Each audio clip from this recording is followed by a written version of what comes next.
Moi, mä oon Emi, mulla on Tourette ja joillekin mä saatan olla tuttu nimellä se motocrossari, jolla on Tourette. Ja multa on nyt pitkään pyydetty, että mä siirtyisin aktiivisemmaksi myös tänne YouTuben puolelle, joten here we are. Mä ajattelin, että sen sijaan, että mä tekisin ihan sellaisen hei, tässä on mä esittelyvideon, niin mä vastailisinkin teidän kysymyksiin, koska multa kysytään päivittäin tosi paljon kaikkea. Ja mä en valitettavasti kaikkeen ehdi vastaamaan. Joten mä laitoin Instagramiin kysymysboksin ja nyt mä vastaan teidän lähettämiin kysymyksiin. Miltä tikkaaminen tuntuu? Sattuuko se?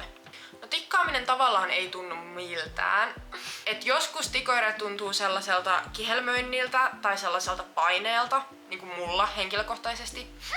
Ja sit joskus ne ei tunnu yhtään miltään, että ne vaan tapahtuu. Et esim. Mun naamatikit ei tunnu miltään. Et mä en edes niitä välttämättä itse huomaa. Ja ne ei satu. Et sit tietenkin jos se tik-oireena on sellainen, mikä sua satuttaa, että jos mä nyt hakkaan itteen, niin se sattuu. Mut ei se itse tavallaan, jos mä tikkaan mun naamalla, niin ei se niinku satu. Et sit jos mä rusautan mun niskan, niin tietenkin se sattuu. Mut ylipäätään ei satu. Minkälaiset asiat kuormittaa ja lisää muita oireita? Ylipäätään stressi, ahdistus, isot tunteet ylipäätänsä, vaikka ne olisi positiivisia, niin ne saattaa lisätä tikkoireita. Kun muut mun ympärillä tikkaa, niin se lisää tikoireita. Kun tikoireista puhuu, niin se lisää tikoireita. Sä näytät ihan kakadulta. Ja mikä mua kuormittaa, niin se riippuu tosi paljon, mutta vähän ehkä jopa kaikki meinaa kuormittaa tällä hetkellä. Nykyään jo vähemmän kuin aikaisemmin, mutta mä kuormitun tosi helposti tosi erilaisista asioista. Eikö se kaikki jännitys ja keskittyminen radalla lisää tikoireita? Jännittäminen periaatteessa voisi lisätä tikoireita, mutta mua ei yleensä jännitä crossiradalla niin paljon, että mun tikoireet siitä lisäisi. Are you blushing, Daffodil? Et mun tikoireet siitä lisääntyis. Ja keskittyminen itse asiassa on se, minkä takia mä pystyn ajamaan motocrossia ilman, että mä tikkaan. Koska mä keskityn niin paljon, että mun aivoissa ei ole tilaa tikata. Eli kaikki se keskittyminen itse asiassa vähentää tikkejä. Ja ylipäätään motocross ja motocross-radat on ollut mulle sellainen turvapaikka, henkireikä, tyyppinen tilanne, joten mulla on ylipäätään paljon rauhallisempi olo. Mä tikkaan ylipäätään motocross-radalla vähemmän kuin mitä mä tikkaan vaikka kaupassa. Mutta ei oikeastaan. Ei mua ikinä oikein jännitä niin paljon, että se jotenkin lisäisi mun tikkejä. Jos jännittää, niin se on sit varikolla ja sit heti kun pääsee karsinaan keskittyy, niin siinä kohtaa ne viimeistään yleensä vähenee. Mut keskittyminen tosiaan on se, mikä itse asiassa vähentää niitä tikkejä. Mitä koulutettu kokemusasiantuntija tekee? Koulutettu kokemusasiantuntija voi tehdä tosi paljon kaikkea, mutta mä henkilökohtaisesti lähinnä pidän puheita, puheenvuoroja, luentoja. Et mä oon käynyt lasten ja nuorten OCD-Tourette-leireillä puhumassa, mä oon käynyt pankissa puhumassa neurokirjosta, mä oon ollut mukana kouluttamassa erityisopettajia. Pääasiassa tällä hetkellä mä teen niin kuin puhumiskeikkoja. Pystytkö asumaan itsenäisesti? Pystyn. Mä oon asunut nyt 1,5 vuotta vähän yli omillaan. Mun vanhemmat asuu tossa alle kilsan päässä, että jos on joku tilanne, niin ne voi tulla auttaa, mutta pystyn asumaan itsenäisesti. Osaatko pyytää apua, jos tarvitset? Vaihtelevasti. Pääosin kyllä. Se on tosi tärkeää. Pitää osata pyytää apua ja pitää osata tunnistaa, milloin ei itse pärjää ja milloin ei pysty. Vuosia sitten en osannut pyytää apua ollenkaan. Nykyään jo tosi... No mitä? Nykyään mä osaan pyytää apua jo tosi paljon paremmin. Että mä pystyn soittamaan mun mutsille tai mun kavereille tai mun tyttöystävälle, että hei, nyt en selviä, nyt en pärjää. Apua. Auttakee. Mutta se on ollut mulle myös iso ehto, että mä voin asua yksin, että mä pystyn pyytämään apua sit, kun mä sitä oikeasti tarviin. Että on pitänyt niinku opetella se, että avun pyytäminen ei tee musta niinku heikkoa, vaan se on oikeasti tosi niinku vahvaa pyytää apua ja niinku myöntää itselleen, että nyt mä en pärjää. Ja nyt mä tarviin apua. Onko sulla Toureten lisäksi OCD? On. Tourette OCD kulkee tosi usein käsi kädessä. Help, you're a bit. Mulla on OCD diagnosoitu jo 6-vuotiaana ja sitten Tourette diagnosoitiin vasta 10 vuotta sen jälkeen, mutta on joo. Tarvitsetko muiden apua arjessa, esim. Ruoanlaitossa, kaupassa käynnissä, siivoamisessa? Osittain joo, osittain en, riippuu vähän tilanteesta. Ruoanlaitossa en, kaupassa käymisessä riippuu tilanteesta, joskus menen mutsin kanssa sellaiset isommat kauppaostokset, mutta muuten kyllä pärjään ihan itsekin. Siivoamisessa imuroida mä en pysty. Se POTS ja imurointi ei niinku, ne ei toimi. Mulla nousee syke 185, kun mä imuroin, niin mutsi imuroi mulle. Ja sit jos mulla on ollut tosi pitkään tosi väsynyt ja kuormittunut olo ja mä en meinaa palautua ja sitten tää kämppä lähtee käsistä, niin silloin mutsi tulee niinku jeesaa sen kanssa, että mä saan tän taas hallintaan. Et vähän riippuu tilanteesta. Ajatteletko asiat, mitä olet tikkaamassa ennen kuin tikkaat ne? Tää on sellainen kysymys, mitä multa kysytään tosi paljon. En ajattele, mitä tikkaan ennen kuin tikkaan ne. Joskus ne voi liittyä kontekstiin jotenkin, mut en mä silti ajattele niitä ennen kuin mä tikkaan ne. Et yleensä se on silleen, että mä tikkaan ne, sit mä oon itekin vähän silleen, että mitä mä just sanoin? Au. En ajattele siis, mitä mä tikkaan ennen kuin mä tikkaan ne. Et ne vaan... It just happens ja sit mä oon itekin vähän silleen, että...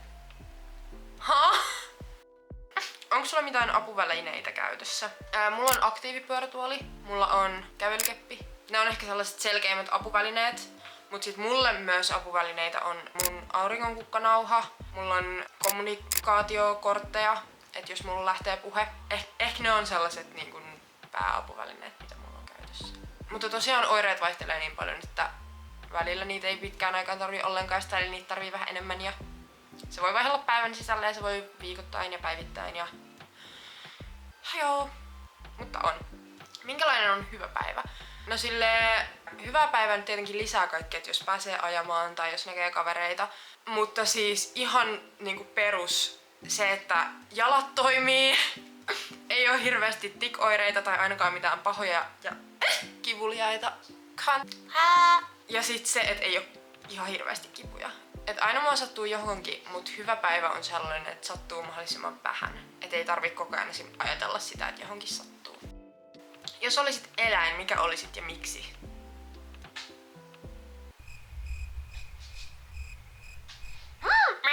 Your mom.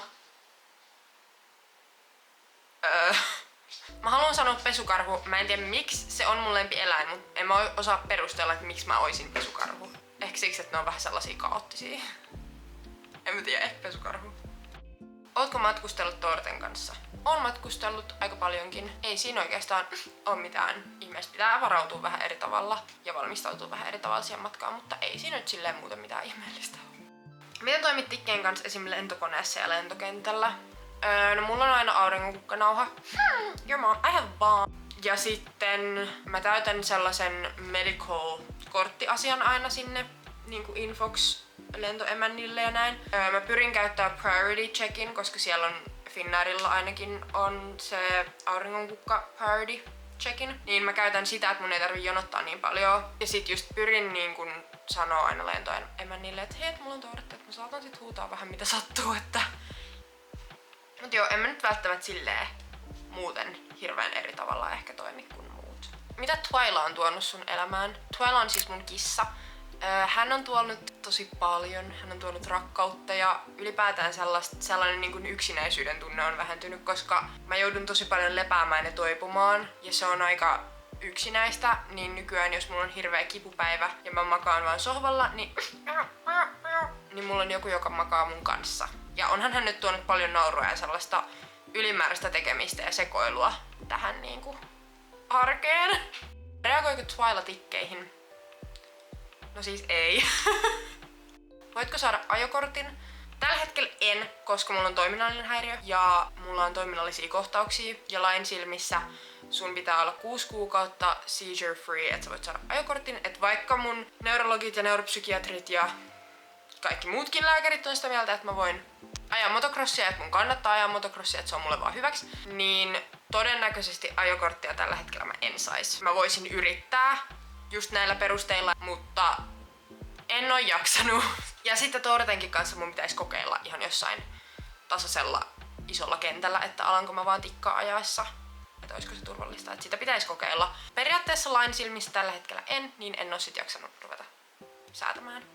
Mikä merkitys ja vaikutus motocrossilla on ollut sun elämään? Motocross on ollut mulle sellainen niinku henkireikä, että silloinkin kun mulla on ollut tosi vaikeita vuosia, niin se on ollut mun se yksi paikka, missä mulla on niinku hyvä olla ja missä mä voin keskittyä täysin siihen enkä miettiä sitä, mikä niinku kaos kaikki muu on.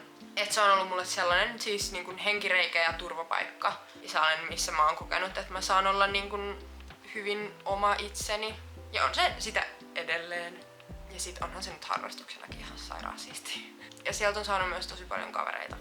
Miten sun eri sairaudet ja erityispiirteet on vaikuttanut kilpaurheilemiseen? No ne on vaikuttanut silleen, että mulla oli tosi pitkä tauko. Siis puhutaan 5 vuodesta. Et mä en saanut treenattua kunnolla, että mä ajoin lähinnä vaan kisat ja sit mä treenasin silloin ehkä joskus kun pystyin. Ja sit mä en välttämättä jaksanut edes ajaa koko kisoja, että mä ajoin aikaa ajot ja ekan erän ja sit mä nukuin koko tokan erän. Et silloin kun mä sairastuin, ne vaikutti tosi paljon. Viime vuonna rupesi paljon paranee, mutta tänä vuonna ekaa kertaa niin 5 vuoteen, niin mulla on treenitunteja silleen yli 10. Et mä oon viimeksi saanut kunnolla oikeesti koko kauden treenattua silleen, kun kilpaurheilijan pitäisi, niin vuonna 2019, koska sit sen jälkeen mä sairastuin niinku, tai yhtäkkiä rupesi tulee niinku tosi paljon kaikkia uusia diagnooseja ja uusia oireita ja näin. Joo. Että tosi monta vuotta vaikutti niinku tosi paljonkin. Niinku silleen, että oli henkisestikin tosi vaikea olla, koska mä en pystynyt tekemään täysillä sitä, mitä mä olisin halunnut. Miten POTS vaikuttaa treenaamiseen? Mulla on tämmönen krooninen sairaus kuin POTS, eli Postural Orthostatic Tachycardia Syndrome. Mulla POTS ei enää vaikuta treenaamiseen. Joskus vaikutti paljon enemmän. POTS on siis autonomisen hermoston häiriö. Eli mulla esim. Veri putoo jalkoihin, josta tulee tosi huono olo. Ja tätä voidaan estää tukisukilla ja niin kuin core-puristuksella. Ensinnäkin, no siis polvituet auttaa, koska ne puristaa jalkoja, niin mulla ei niin paljon tuu blood pooling mun jalkoihin. Mut nyt viimeisin, mä vuosien jälkeen aloin uudestaan käyttää munuaisvyötä, mut sillä tarkoituksella, että se puristaa mun keskikroppaa. Ja nyt POTS ei vaikuta mun treenaamiseen enää oikeastaan ollenkaan. Pro tip for other POTSies. Pystytkö treenaamaan niin paljon kuin haluaisit? En. Silloin 2019, ennen kuin mä sairastuin, niin mä treenasin 4 kertaa viikossa. Sitten tosiaan tuli se sellainen 4-5 vuoden aika, kun mä en treenannut kun oikeesti siis 10 tuntia kaudessa ihan maksimissaan. En yhtään enempää, mä ajoin kisoja ja sitten mä pääsin treenaamaan ehkä kerran kuussa.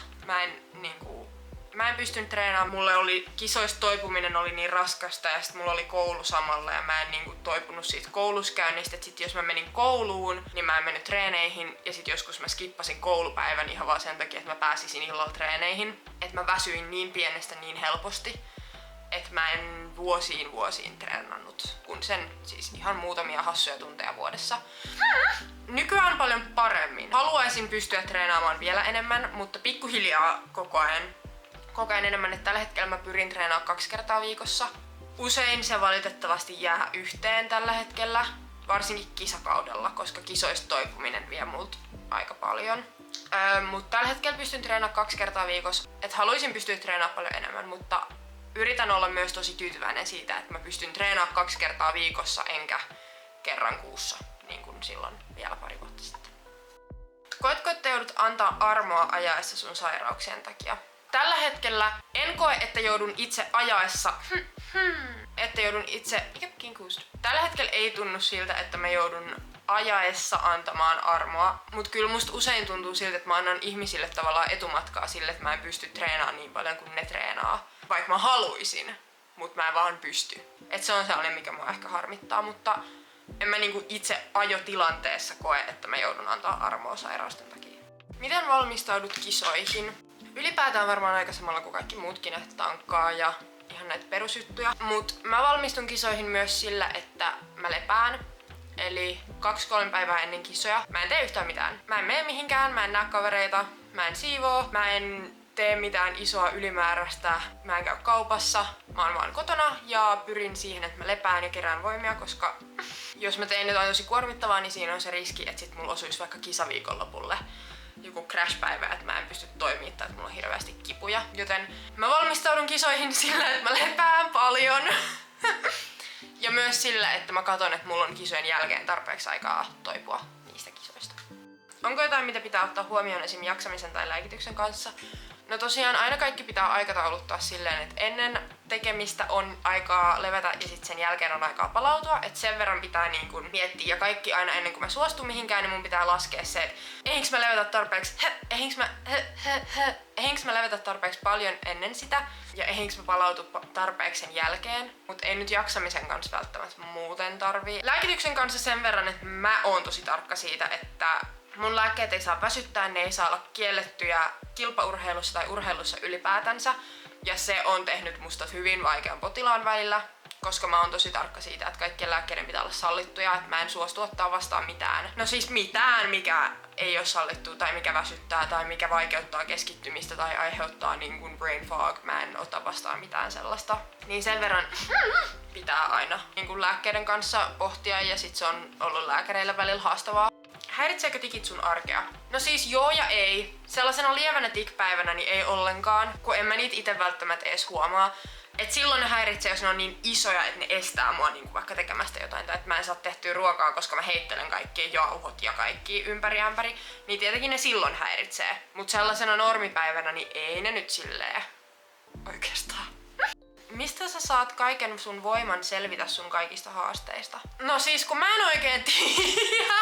Tai silleen, että niin kun, en mä niinku tiedä. Mulle ei ehkä tavallaan, musta on aina tuntunut, että mulle on niinku vaihtoehtoa. Että mä tavallaan oisin voinut jäädä sinne pimeäseen huoneeseen makaamaan.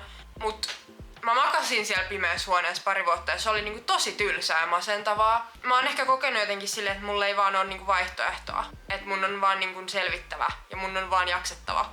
Ja sitten mä pyrin ajattelemaan niin, että mä voin tehdä ihan mitä vaan muutkin voi, mutta mun pitää sit vaan tehdä se vähän eri tavalla ja että se ei haittaa, että mun tie on vähän erilainen kuin muiden. Et ehkä semmoset on niinku, mikä tuo voimaa. Ja sit nykyään tietenkin tuo voimaa myös se, että kun on kuullut miten paljon niinku nuoria on esimerkiksi auttanut mun videot, niin sit sekin tuo sellaista voimaa, että hei jos toi jaksaa sen takia, että mä jaksan, niin kyllä mä todellakin aion myös jatkossa jaksaa.